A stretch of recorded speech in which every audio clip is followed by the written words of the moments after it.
Alors donc c'est une vieille querelle, donc comme j'ai dit un peu plus tôt, Psyché a été coécrit, mais avoué comme coécrit par Molière et Corneille.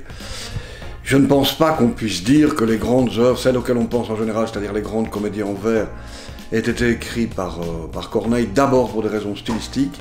Je trouve que ces comédies ne ressemblent pas du tout à ce que Corneille a produit comme comédie, ça ne ressemble absolument pas à ça. J'en veux pour preuve les finales de convention, car dans les comédies de Molière, enfin la majorité des grandes comédies de Molière, qui sont totalement étrangères au théâtre de Corneille, il y a aussi la très grande intrication chez Molière de la vie privée et de l'œuvre. Et là, on a envie de citer Cyrano de Bergerac, hein, ces choses-là, monsieur, je me les sers avec assez de verve, mais je ne permets pas qu'un autre me les serve. Ça me paraît difficile d'imaginer un autre auteur que Molière s'écrivant pour lui-même acteur, l'école des femmes, alors qu'à la sortie des représentations, on chante des chansons à boire sur lui parce qu'il est cocu. Donc je pense qu'il y a derrière tout ça une stupeur, en fait, d'intellectuel, voire même d'aristocrate, on va dire, sur le fait qu'un homme qui n'est pas du sérail, tout d'un coup, était capable d'écrire ça. Voilà, je crois que c'est ça qui choque. Une raison en plus pour mettre en doute cette thèse, c'est la proximité qu'il y a entre le tout premier théâtre de Molière recensé, c'est-à-dire les premières farces qui restent, et les pièces de maturité. Comment imaginer, par exemple, Dandin sans la jalousie du Barbouillé? Voilà, alors si Molière a écrit Dandin, pourquoi il n'aurait pas écrit Le Misanthrope? Ça n'a pas, me semble-t-il, beaucoup de sens. Je pense qu'il invente une manière de faire de la comédie qui était inédite au moment où il l'a produit. Or, Corneille est son aîné, et avait déjà fait jouer un certain nombre de comédies. Donc je pense que ça témoigne au fond d'une forme de mépris de classe. Il y a aussi le fait, et c'est étonnant parce que ça le rapproche un peu de Shakespeare, pour lequel on a aussi une série de thèses qui se développent sur l'identité d'auteur, c'est que c'était un praticien de théâtre, d'abord un praticien de théâtre. C'est un acteur et un metteur en scène, c'est son premier métier. Et on a toujours tendance à penser qu'un acteur ne peut pas non plus écrire Le Misanthrope, ce qui est évidemment probablement un argument inversé. Les textes de Molière n'ont pas été revus par lui dans des éditions corrigées. Donc on a reconstitué les œuvres à partir de brochures d'acteurs. On sait que Molière était asthmatique, qu'il avait un problème de poumon, qui toussait énormément. C'est évidemment lui qui écrit à Frosine cette réplique à l'avare qu'il joue lui-même « Vous avez mille grâces à tousser ». Ça me paraît assez évident. C'est évidemment lui qui fait dire à Bérald, à son personnage, au personnage que Molière joue dans Le Malade imaginaire, mais vous n'êtes pas malade du tout, vous feriez mieux d'aller voir une comédie de Molière sur le sujet, c'est bien plus drôle. Je pense que toutes ces choses-là que Molière se sert à lui-même ne sont au fond que l'indice d'une singularité, d'une personnalité d'écriture. Il y a aussi philosophiquement, j'ai envie de dire, une différence entre Corneille et Molière. Corneille est quand même encore un homme qui a connu Louis XIII, quoi. Molière on ne peut pas dire que c'est un libertin, mais enfin c'est presque un libertin. En tout cas, il n'est pas cartésien, il est plutôt gascindiste. Donc il a fait des avancées très fortes. Ça a été un argument dans la thèse dont vous parliez, parce qu'on disait, mais Corneille n'aurait jamais osé l'écrire lui-même, alors il prenait le prête-nom de Molière. C'est un peu vite dit, c'est un peu facile. Je pense que c'est absolument pas défendable. En fait, je pense que vraiment, l'œuvre de Molière a ceci de particulier, qu'elle est en avance sur son temps d'un certain point de vue, et qu'elle est en outre liée à la pratique théâtrale, très profondément liée à la pratique théâtrale. J'irais même un pas plus loin, à la pratique de troupe. Si on prend les différentes pièces, on peut presque toutes les jouer avec la même distribution, les grandes pièces en 5 actes. C'est la même famille, mais en fait c'est la même famille d'acteurs. Donc c'est très clair, Molière écrivait pour une troupe, enfin je veux dire, tout ça va dans le même sens. Et Boileau qui est stupéfait que Molière écrive Scapin après Le Misanthrope, ben c'est oublier qui est Molière. C'est-à-dire quelqu'un qui a ses racines dans le théâtre de foire, de rue, dans la comédie dell'arte, dans les canevas de comédie dell'arte. et qui écrit Scapin, qui est une pièce de maturité, qui vient très tard, hein, après le Misanthrope, un peu avant Les femmes savantes et le Malade imaginaire, mais très tard. Donc Molière est un tout, en fait, et je pense que... Voilà, je pense qu'il est inimitable. Bon, c'est l'affaire donc de Pierre Louis, qui est le premier à parler de ça, et a dit effectivement que Molière n'était pas l'auteur de ses œuvres. S'attaquer à Molière et mettre le doute, c'est on s'attaque à Jésus-Christ ou même au plus profond, ou aujourd'hui à Walt Disney. On n'attaque pas. Normalement, on ne peut pas. C'est interdit par les Français. Mais Pierre Louis, qui était un amuseur, s'est amusé à mettre quelques doutes. Au départ, c'était un peu considéré comme une blague. Bien qu'on lui ait fait, la comédie française lui ait fait un procès. Elle a fait un procès à Pierre Louis. Hein, diffamation, qui a tourné en boudin d'ailleurs, ça n'a pas eu de conséquences. Mais par la suite, alors, d'autres auteurs et nos contemporains se sont reposés la même question. Parce que c'est vrai qu'il y a des choses troublantes.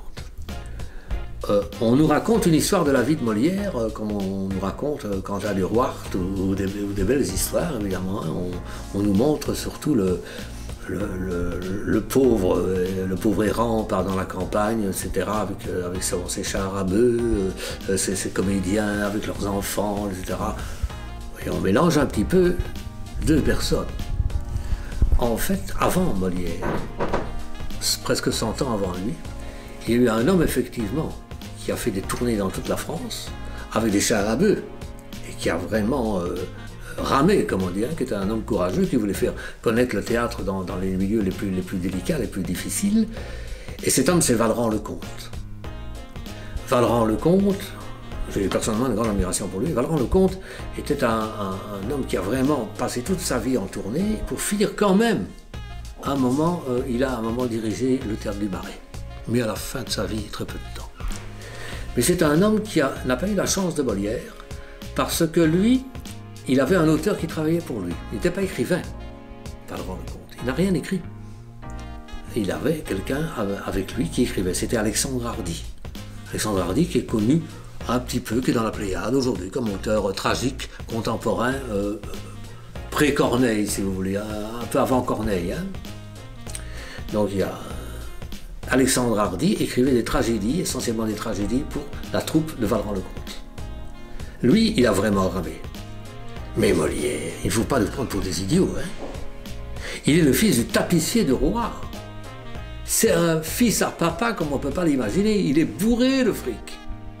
En plus, on dit, oh, ce qui est terrible, c'est qu'il a dit à son père, non, je veux faire du théâtre. D'abord, on n'avait pas d'enregistreur. On n'a aucune preuve de ça. Hein. On nous raconte encore des histoires. D'autant que son père voulait qu'il devienne tapissier de roi. Pas du tout. C'était son frère aîné qui devait le devenir. C'était arrangé d'avance par le père. Bon, c'est vrai que le frère aîné va mourir. Mais pas tout de suite. Pas tout de suite.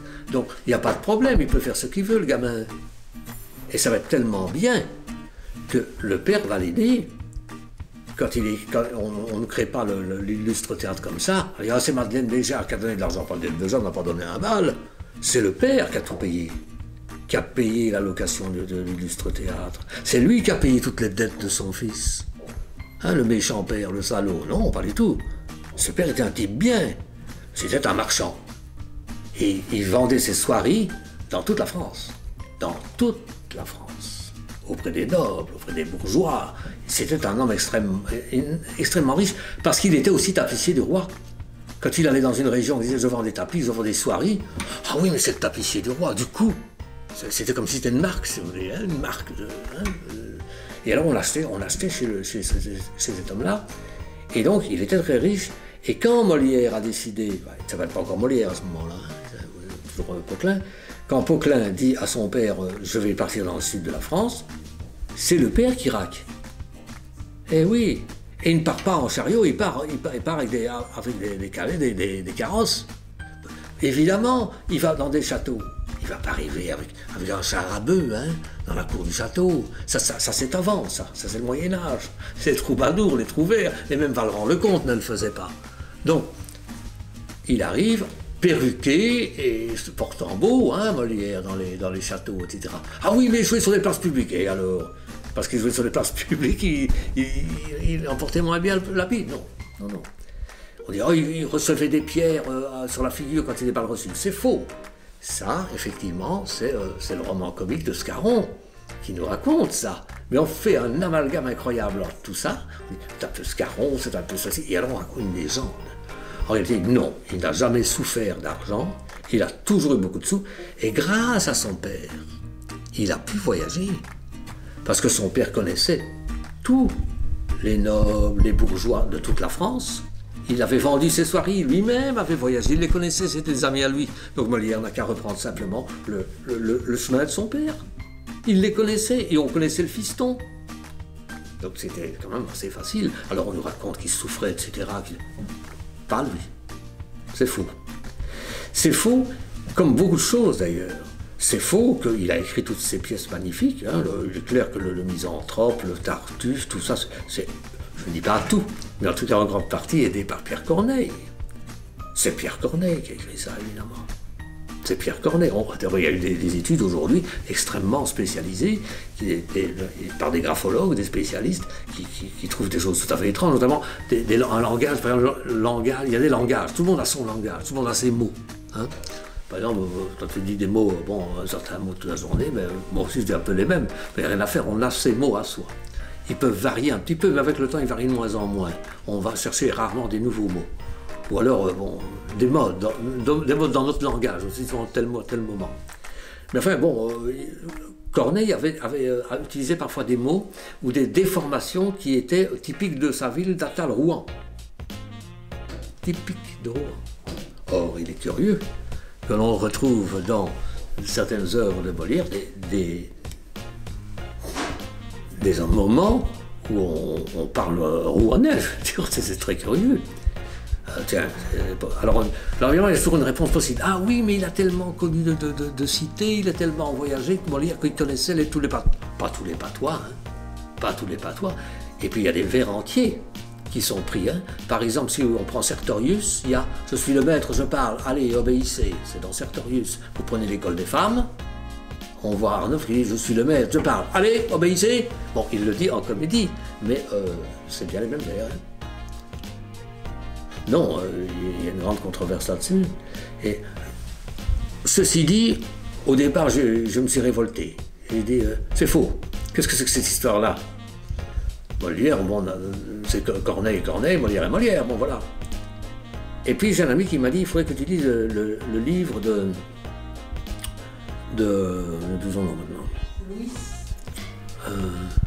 Madame, là. Madame, oui. Christine de Ville de Goyer. Et je l'ai lu. Et j'ai été troublé. Alors j'ai demandé à le voir, ce monsieur qui avait écrit avec elle le livre.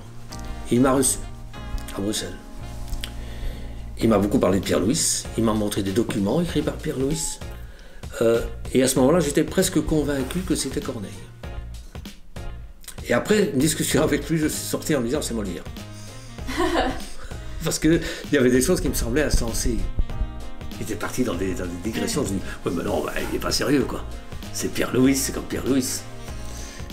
Et puis les années ont passé, et puis j'ai un de mes amis qui va dire, moi, je crois que c'est Corneille.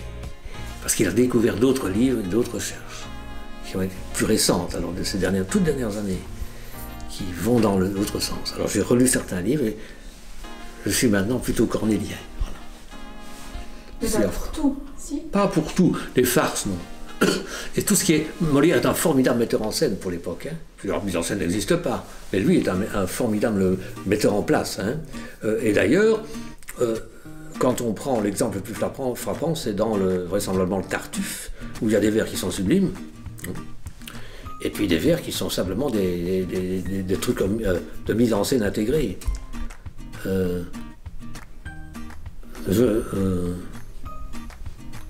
Mais prenons... je suis sensible à ceci, dit Célimène, c'est pas Célimène, c'est Elmire. Elmire dit... je suis sensible à ce vœu pieux, mais prenons une chaise afin d'être un peu mieux. Hein. Ah bon, parce que bon voilà, je suis dans folie poétique, puis paf, ça c'est Molière. Parce que il faut mettre en place. Et il a sûrement des discussions avec Corneille, c'est un homme bon, qui aime bien qui est très lyrique, Il va dire, bah oui, mais enfin bon, il faut qu'on avance, il faut qu'ils bougent, hein, il faut pas... Ça, c'est certainement, ils ont eu des discussions comme ça. Parce qu'ils ont travaillé vraiment ensemble, officiellement, c'est dans Psyché. Dans Psyché, c'était une commande du roi, Corneille et Molière ont travaillé ensemble avec un troisième écrivain. Et je vous l'ai dit, il y a eu des analyses là-dessus, on s'est dit, enfin, c'est la pierre de Rosette, on va enfin savoir qui est Molière, qui est Corneille. Non, il n'y a pas de différence. Alors, certains disent, bah, il y a eu une telle connexion entre eux, que bon, ils ont trouvé un style, bon, commun. Oui, c'est possible. Mais Shakespeare et Marlowe n'y sont pas arrivés. Donc oui, peut-être, oui, qu'il y a une telle complicité qu'ils arrivaient à s'entendre, mais il est possible aussi qu'il y en ait qu'un seul qui l'écrit, que d'autres se sont occupés de la mise en scène, tout en citant les deux.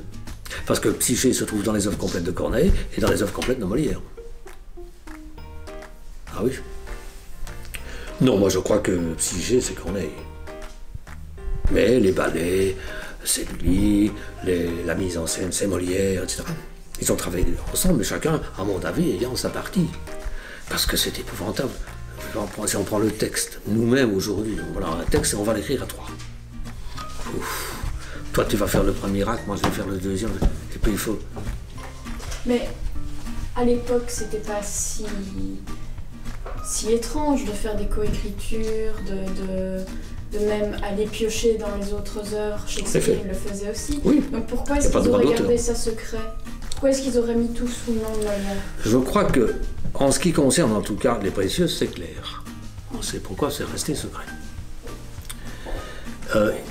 Mais quand on regarde les grands chefs-d'œuvre, je parle de Tartuffe, il y a une terrible cabale quand même contre Tartuffe. Hein, menée par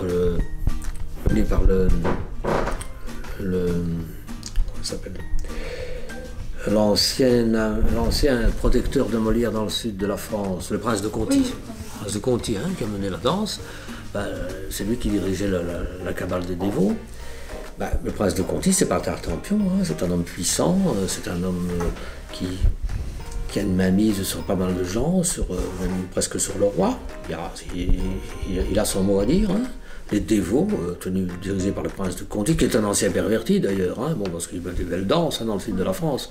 Et c'est pour ça qu'il est très dur avec Molière, parce que Molière il n'y a rien à faire. Et quand il a écrit Don Juan, ou quand il a écrit le Tartuffe, il pense au prince de Conti. Un faux cul, quoi. Un homme qui est des plus pervertis, qui joue brusquement les dévots, parce que tout simplement, il a un pied de vérole. C'est quand même tout ça qui se passe. Hein. Brusquement, le voilà, il a peur de l'enfer, et le voilà brusquement converti. Hein. Une façon de chrétien. A peur. Et Molière dénonce ça. Alors évidemment, ça ne plaît pas. Ça ne plaît pas. Mais Molière, lui, il peut encaisser les coups, il est quand même protégé par le roi. Corneille, non. Corneille n'est pas protégé. Corneille, c'est le rigolo qui avait fait rire les salons, dont tout le monde se moque. Celui qui bègue. Si, il est admiré par Boileau, par les grands intellectuels, bah oui, évidemment, ils sont quand même pas fous. Même Richelieu, Richelieu était contre Corneille.